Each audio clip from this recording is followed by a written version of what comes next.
The call comes on a quiet Tuesday morning. Lun is filling out a rental form when her phone buzzes. A woman's voice introduces herself from the county record's office. She says there's a discrepancy with Lun's property taxes. Lun frowns, certain there must be a mistake. She doesn't own any property. The woman repeats her full name, her ID number, her address. Then she says it again, calm and professional. Lun has owned a house on Lam Vun Street for 6 years. Transferred from the estate of Nyan Van Kai. Her grandfather. The pen slips from Lun's fingers. Her pulse quickens as the woman explains the records. A deed, a transfer date, a signature. The details are all correct. Lun barely manages to whisper. There must be another Lun Nyan. But the woman insists the file is clear. Her father, Mr. Hung, listed as property manager. He has been collecting rent every month since the transfer. 72 payments, all verified. The total flashes through Lun's mind like a storm. Hundreds of millions. Her stomach twists. She thanks the caller mechanically and ends the call. The room feels smaller now, airless. She tries to breathe, but her chest won't move. Her father had said her grandfather left only keepsakes. A watch, some books, a photo album. No mention of a house. No mention of anything else. Memories flood back like ghosts.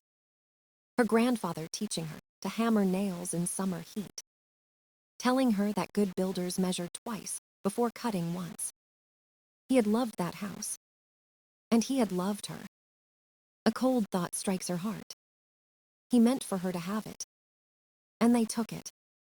She drives to the county office before she can think twice. The clerk slides the documents across the desk. Her grandfather's handwriting loops steady and familiar.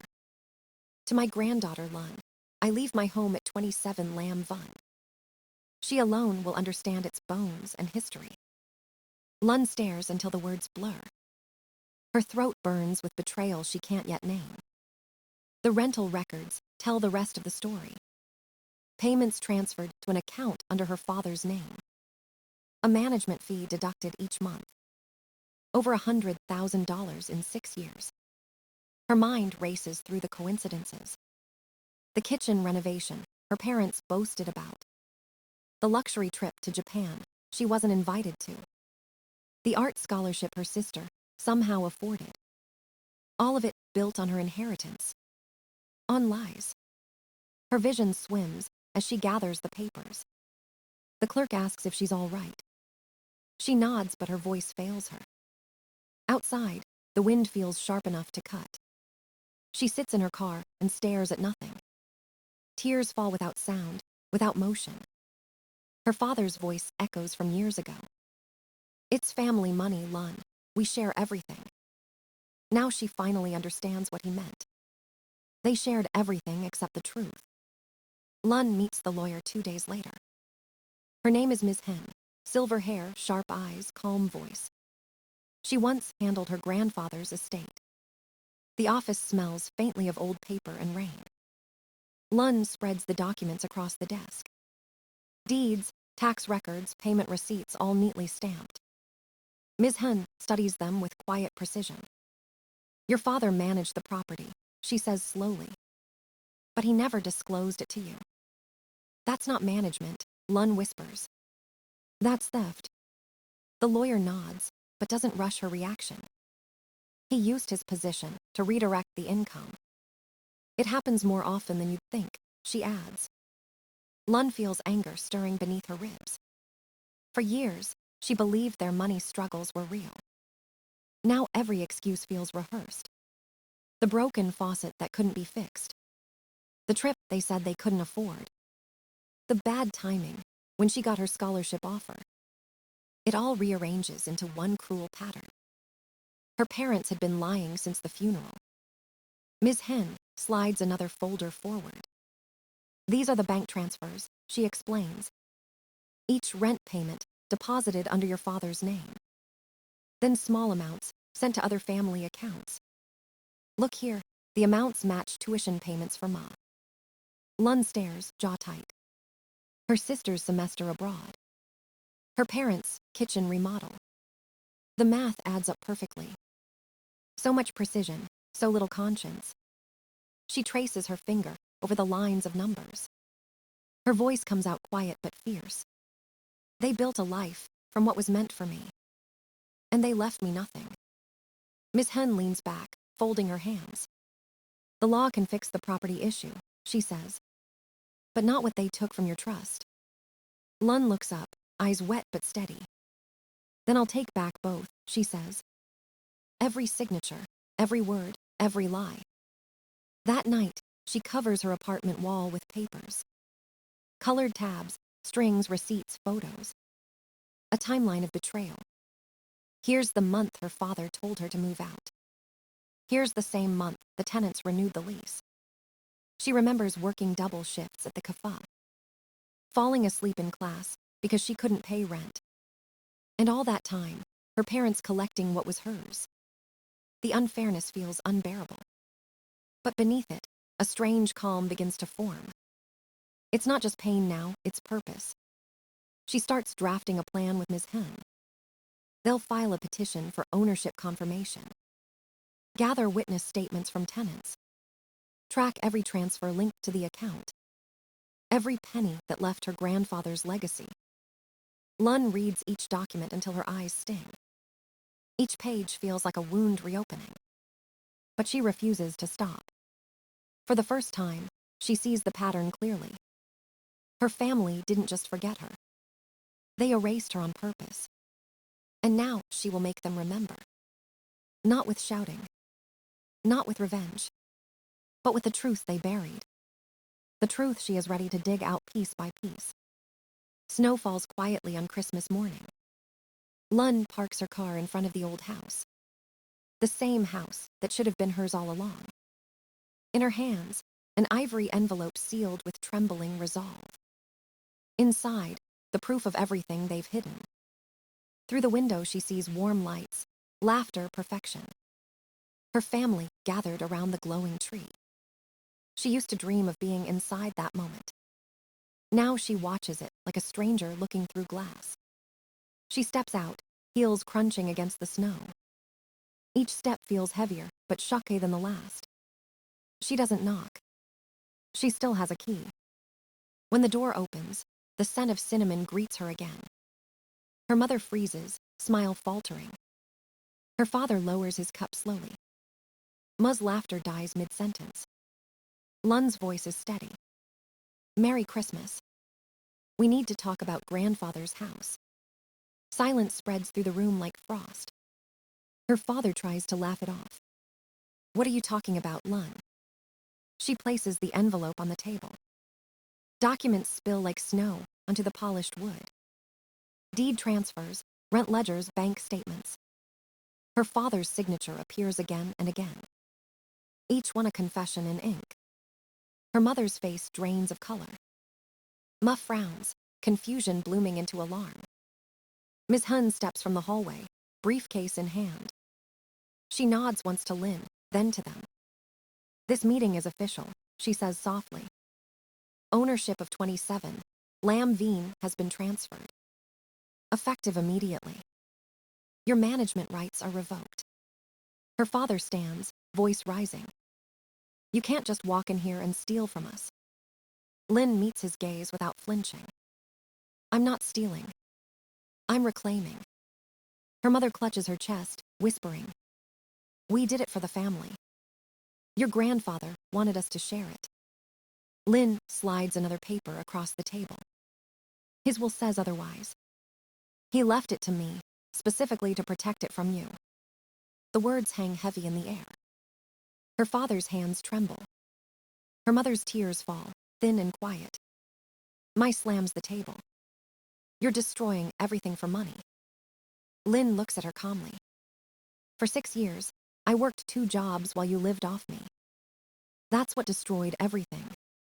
Her father's tone hardens, desperate. You could have come to us, talked to us. I did, she says. You just never listened. Ms. Han lays out the final document. Court order signed, sealed, dated. All rental payments, now redirected to Lynn. Her mother's lips tremble. Her father sinks back into his chair, defeated. The clock ticks loud in the silence. Lynn gathers her copies and stands tall. "You taught me silence meant respect," she says. "But it only made me invisible. Now you'll see me clearly." She turns to leave, the envelope empty but her hands full. Behind her, her mother's sobs break the fragile stillness. Lynn steps into the cold air. Snow swirls around her, soft and merciful. For the first time, she breathes freely. She doesn't feel small anymore. Only steady. Only whole. Weeks pass in uneasy silence. Lynn moves through her days with calm precision. Her family has not called since Christmas morning. But their absence feels louder than their words ever did. The lawyer finalizes the transfer papers. Her name now glows on the property deed in clean print. Each letter feels like a small act of justice. Still, sleep comes in fragments. Some nights, she dreams of her grandfather smiling. Other nights, she wakes hearing her mother's voice breaking. Regret flickers, but anger burns longer. One morning, a letter arrives in familiar handwriting. "Lynn, let's put this behind us. We are still family." No apology, no admission, just polished guilt. She folds it neatly and locks it away.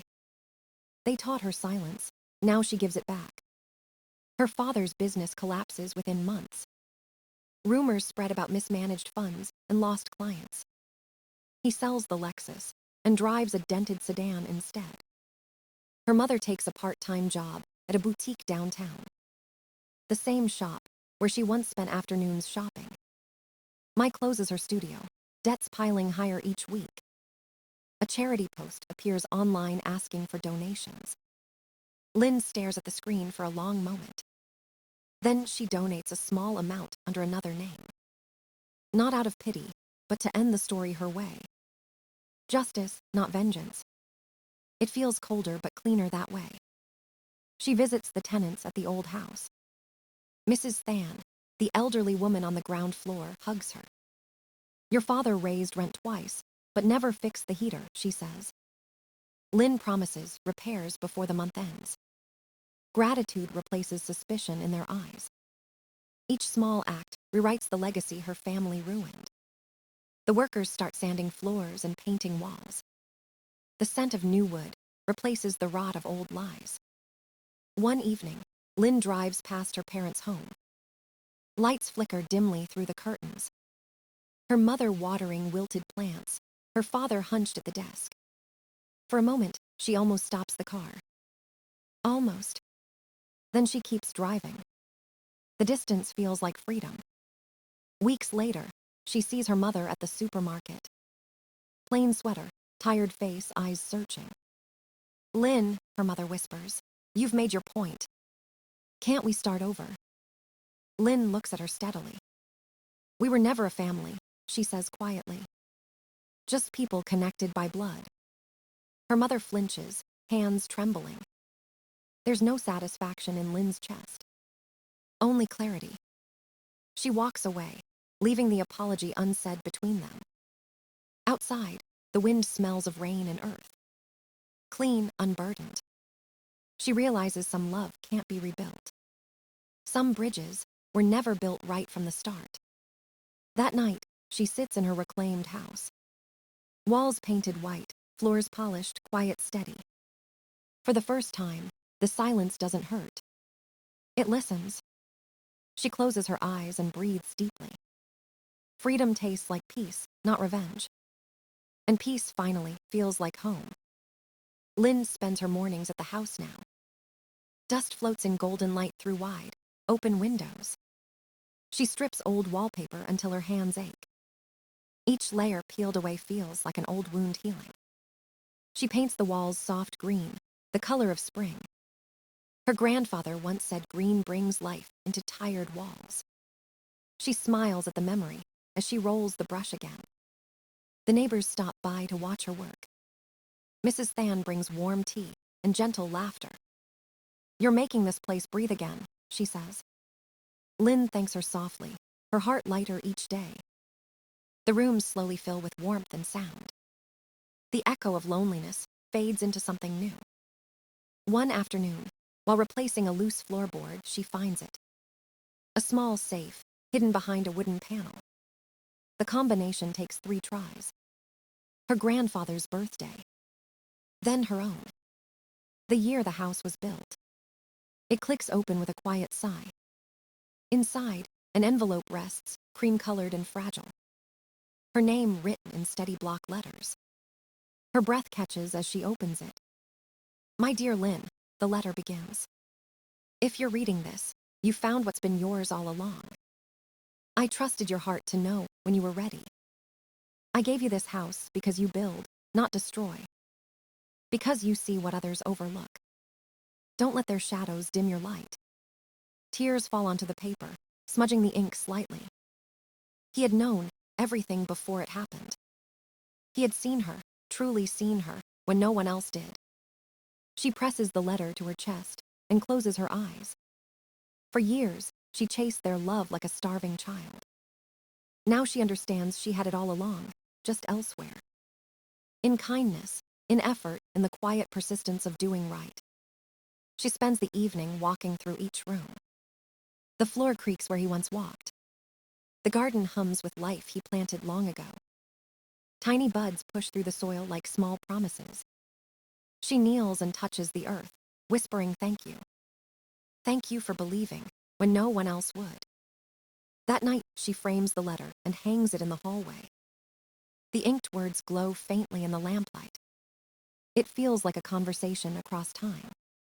Later, she sits on the porch with tea in her hands. The air smells of paint and rain and memory. The house no longer feels haunted. It feels alive. Every beam and tile hums with her grandfather's faith. She realizes this inheritance was never about money. It was about being seen, about belonging to herself. She looks up at the stars and breathes. The loneliness that once hurt now feels like space. Space to grow, to rebuild, to exist freely. She whispers into the night, "I'll make you proud, Grandpa." And somewhere in the quiet, the wind answers. Soft, steady, and full of home. The house smells of fresh paint and new beginnings. Lynn moves through each room barefoot, feeling the warmth of the floors. Every corner holds a quiet echo of her grandfather's voice. She has rebuilt everything from the ground up. Walls repainted, windows widened, gardens blooming again. The tenants smile when they pass her gate. They call her Miss Lynn now, with respect and affection. She returns their smiles, soft and genuine. One evening, she hosts a small dinner. Not with her family, but with people who stayed. Miss Han brings a bottle of wine, laughing gently. Nam, her neighbor, arrives with a box of pastries. Mrs. Than carries a plate of her famous spring rolls. They eat around the new wooden table Lynn built herself. Stories overlap like music in the warm light. Laughter replaces the silence that once filled the house. For the first time, she feels surrounded by something real. After dinner, they gather on the porch with candles. Someone suggests taking a photo together. Lynn sets the timer and runs to join them. The camera clicks, freezing a moment of true belonging. Later, she prints the photo and frames it. 6 faces, smiling beneath the glow of lanterns. She hangs it above the fireplace, where the old portrait once hung. This time, she is not missing from the frame. This time, the picture feels whole. As the guests leave, she stands alone on the porch. The night air carries the scent of jasmine and wet earth. The porch swing creaks softly in rhythm with her breath. She sits, letting the stillness wrap around her. Her hands trace the edge of the old house key. It glints under the porch light like a promise kept. She whispers into the quiet, "I'm home." The maple tree rustles as if to answer her. Its branches stretch wide, stronger than before. She thinks about her parents sometimes, but the ache has dulled. Forgiveness doesn't mean returning, she's learned. It means letting go of the need to be understood. They taught her to doubt her worth. Now she measures it by the piece she's built herself. Every nail she hammered, every wall she painted proved it. This home is not just wood and plaster. It's a declaration. She opens the window and hears children laughing in the street. The sound blends with the soft hum of evening. The house breathes with her, alive and forgiving. She pours herself a cup of tea and sits back down. Her reflection in the window looks calm, steady, whole. Not the girl who once begged to be seen, but the woman who finally sees herself. Outside, the wind moves through the trees like a lullaby. Some family portraits, she thinks, don't need everyone in them. Only truth. Only love. The porch swing sways gently under the stars. Lynn exhales, eyes soft, heart light. For the first time, she doesn't feel like she's beginning again. She simply feels complete. The morning light spills through the window, soft and gold. Lynn stands on the porch with a cup of coffee in hand. The world feels still, as if pausing to listen with her. She watches sunlight dance on the leaves of the maple tree. It has grown taller, its branches reaching higher than before. Every morning now begins without fear, without apology. She no longer waits for anyone to call her home, because she already is home.